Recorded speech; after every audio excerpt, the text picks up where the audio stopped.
Honorable Wanga, do you think that Raila Odinga came in to spoil the party for William Ruto? Is he rocking the Jubilee Party from outside?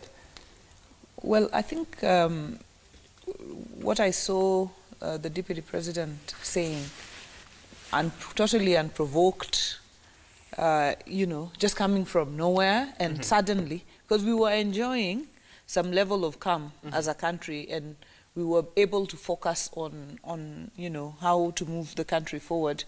And then suddenly there was this unwarranted and called for attack on Raila, on his person. You know, he was called a con man, you know, who is trying to rock things. And this is really shocking because we have had a very challenging political season in 2017. Right. I mean, right from 2015, 16, 17, the country has been falling apart. So on March 9th, our two leaders, in their own wisdom, decided to shake hands. And I think since then, and at that time, there was this talk of, oh, he wants Nusumkate, and then so everybody kept on saying, there is no Nusumkate. He should not hope for Nusumkate. You know, the Jubilee is one. You know, that attack came. Raila is a no one in Jubilee. There were headlines like those. He does not, you know, so, but then you know, slowly it was realized that the handshake is not about Nusumkate. It's not about sharing power.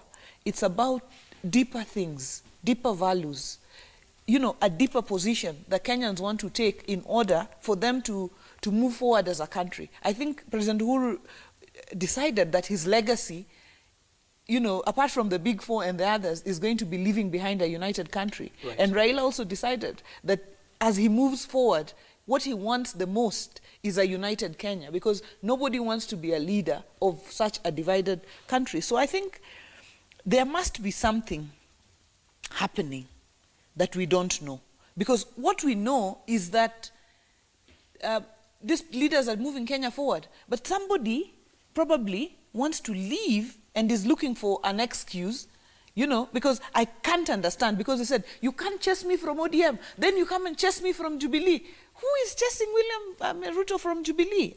I cannot imagine that Raila would be the one chasing William Ruto from Jubilee. He is not in Jubilee. He has his own party. He's doing, I mean, so it was really something, the shoe is pressing the Deputy President somewhere. Then he has also lashed out on this war against corruption. I think everything the handshake stands for probably goes against his own spirit. And therefore, he wants to break it up as quickly as possible. But I hope that doesn't happen, because we don't want to go back to a situation where, the situation we were in, where if Irungu says X, I must say Y by default, because we are just, you know, it is opposition for everything, it is, you know, but right now we have, if we critique, it is genuine, it is critique with purpose, it is not what we had in 2017. So I don't think the Deputy President should go in the direction that he is going. Those attacks were unwarranted and uncalled for. Before I get back to that, you see that story on page 4 of the Daily Nation, where it's titled, Stop Pretending to be Co-President, DP allies tell Raila, and these allies are Gideon Koskei, who is the Chepalungu MP, and Bometu Man Representative Joyce Koril, who were talking about the relationship between Raila Odinga and the Jubilee Party. And the basis of all this is the sentiments that were given by Senator for Siaya County, that is James Orengo, saying that Raila Odinga will be a formidable force come 2022. So even as you say that the former Prime Minister is focused at uniting the country, of course you cannot ignore the fact that there's a possibility that he will be influential at the ballot in 2022, whether he will be vying or not. But according to Orengo, he will be vying. So how can you be uniting the country, but at the same time you're plotting for 2022 race?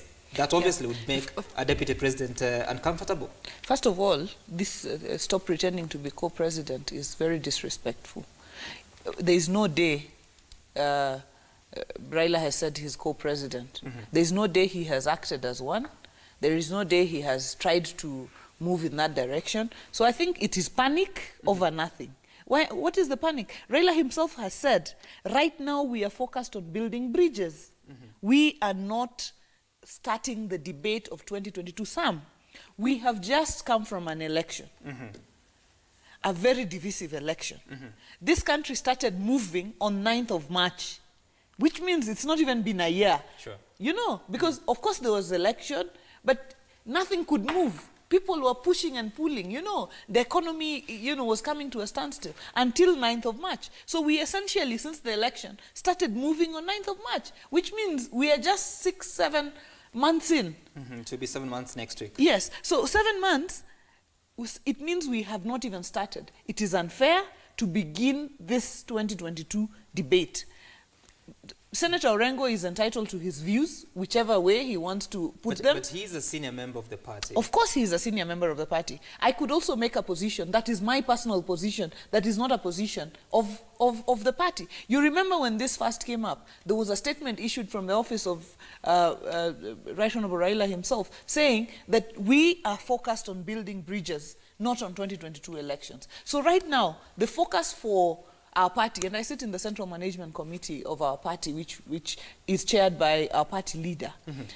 Right now, the biggest focus of our party, the biggest focus of His Excellency Raila is how do we build bridges, how do we move Kenya forward? It is not about 2022. I mean, and he, you know, he has a way of saying his own thing. But 7 months after we started working, it doesn't make sense to begin talking about 2022, which is 4 years away. Unfortunately, we're already in that discussion. How hard is it for the Jubilee Party and the members who are within it to trust the agenda of Raila Odinga that is focused on building bridges and not plotting for 2022? Yes, because we know how politics works. You know, in politics, there is a concept which I can describe it as being dualism. That is, you say one thing, but the real intention shows another direction. So that, for instance, you'll see a politician, let's say, attending a burial, but the real intention is to market himself. So you'll see a politician, for instance, telling people to make peace, but his real intention is to cause war. So the point is, we know how politics works. So this notion, some of the things that Raila Odinga is saying, we need to be very worried. Otherwise, it can be a decoy for a real plot. For a real but plot. what I want to know from Irungu, you know, do you support the handshake, or are you guys working against it? Because if Jubilee constantly works against the handshake, which we have extended in good faith, then there might be nowhere we are going with this. The president says he supports the handshake. Is his foot soldiers supporting him in this, or are they going all over the place in a different direction? I do. No, I do. There's no doubt about it. It's a very good thing. We must support the president's agenda. We must support the handshake. So we do support the handshake.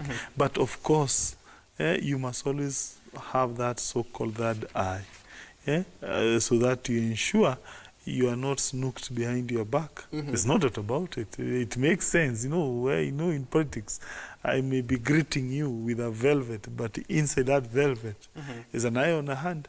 So therefore, yes, it is good, we are happy, we are shaking hands, but from where I sit, I would advise every person to keep that eye to that. So you're being cautiously optimistic. Yes, from where I sit. But of course, it makes all the sense. Right. The concept of a handshake and the things that hold the sense.